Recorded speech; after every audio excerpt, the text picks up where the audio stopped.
Something happened this weekend that most investors are completely unprepared for. While you were asleep on Saturday, February 28, 2026, the United States military launched major combat operations in Iran. Not a drone strike, not a targeted hit.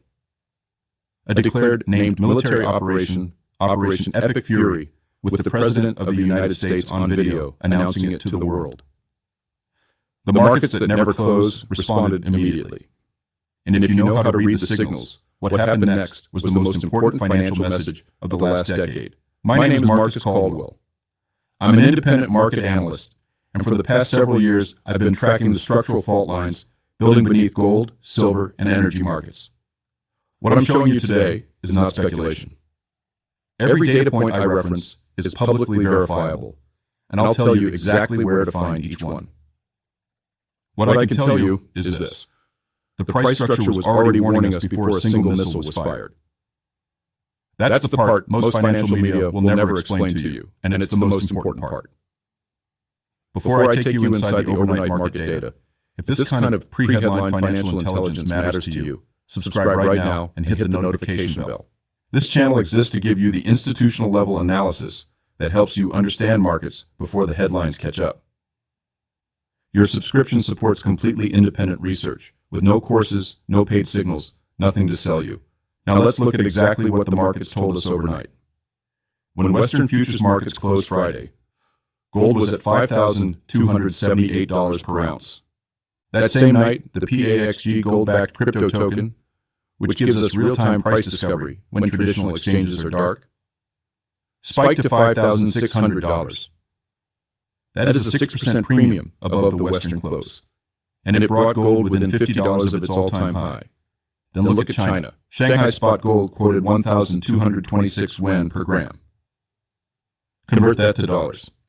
That's $5,560 per ounce. A $282 premium over Western paper prices in the world's largest physical gold market, while Western exchanges were completely closed. Silver told an equally striking story. Western spot closed Friday at $93 per ounce. Shanghai spot was trading at $105. Shanghai futures at $108. That is a $12 physical premium between East and West, and that premium existed before the strikes were even confirmed. In Southeast Asia, gold-silver Thailand's Hasang Hung, one of the region's largest dealers, halted trading entirely. They cited price volatility they could not safely manage. When a major regional gold dealer cannot price its own product, physical and paper markets are no longer speaking the same language. Now here's the signal that cuts through all the noise. Bitcoin, which gets labeled digital gold every bull cycle, dropped to $63,000 in the hours after strikes hit Tehran. Over $100 million in leveraged long positions were liquidated in 15 minutes. Physical gold was simultaneously making new all-time highs in Asia. A $282 premium over Western paper. At the same moment, crypto collapsed.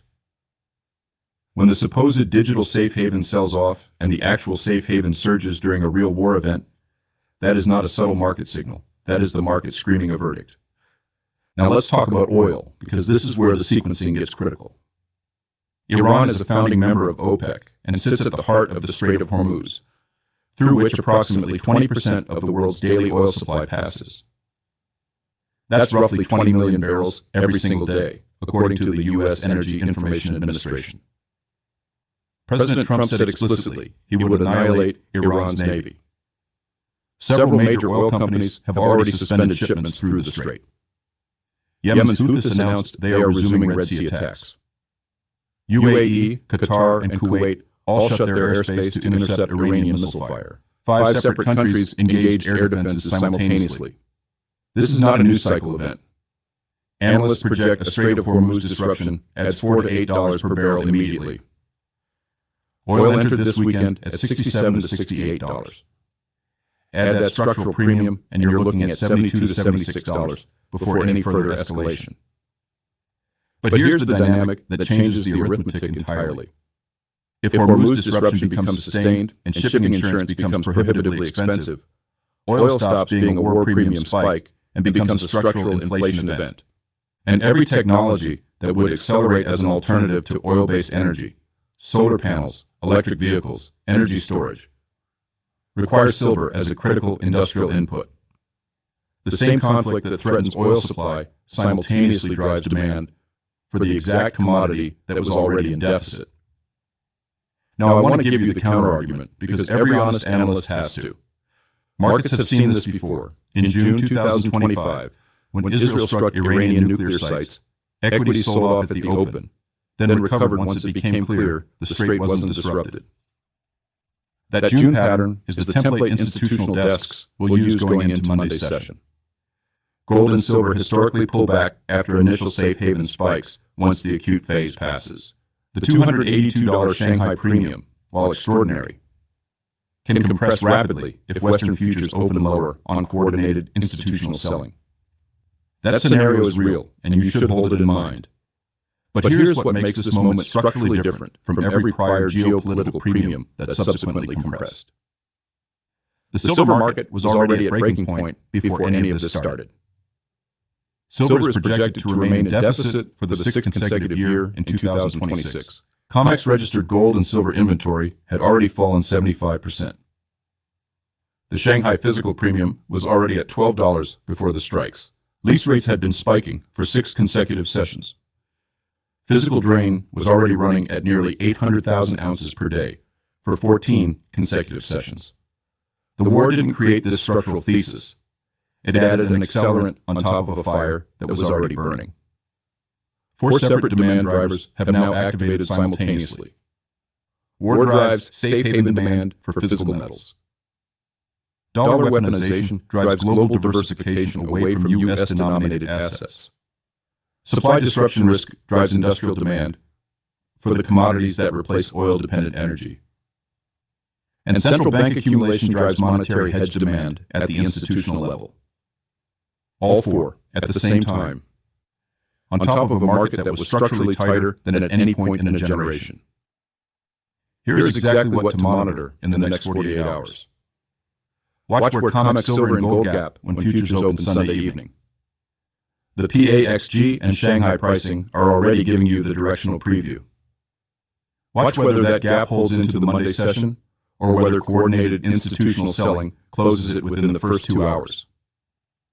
That outcome tells you which playbook is winning. Watch whether Hormuz disruption moves from possible to actual. That transition is the trigger that converts an oil war premium into a lasting structural inflation trade. Watch the COMEX Vault report that posts Monday afternoon, and whether the drain that ran 14 consecutive sessions continues accelerating or pauses as dealers reassess. Watch the Shanghai silver premium on the first Asian session of the week. If it widens beyond $12, the physical-to-paper gap is expanding, not contracting. Every data point I've referenced today is publicly verifiable. U.S. military operations confirmed across NBC, CBS, CNN, NPR, and ABC with timestamps. PAXG price movement, visible on any crypto data platform. Shanghai premium data, publicly tracked. COMEX Vault reports on the CME Group website. COT report publishes every Friday at 3:30 p.m. Eastern. Verify everything before you act. That discipline is what separates informed decisions from reactive ones. There's a pattern in financial history that repeats itself with uncomfortable regularity.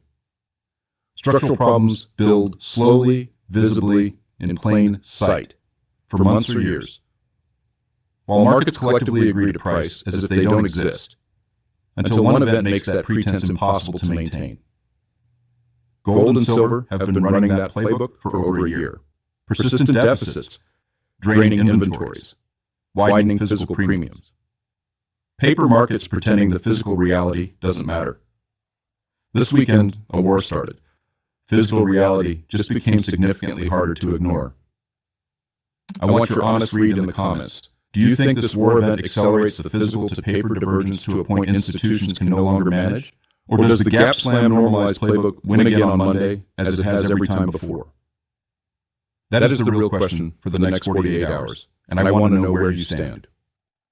If this analysis gave you something the mainstream financial media didn't, share it with someone who needs to see it before Monday's open. Like this video, it tells me to keep producing this level of depth. Weeks like this are exactly why independent financial analysis matters. This is market intelligence, not financial advice. Verify before you act. Think before you move.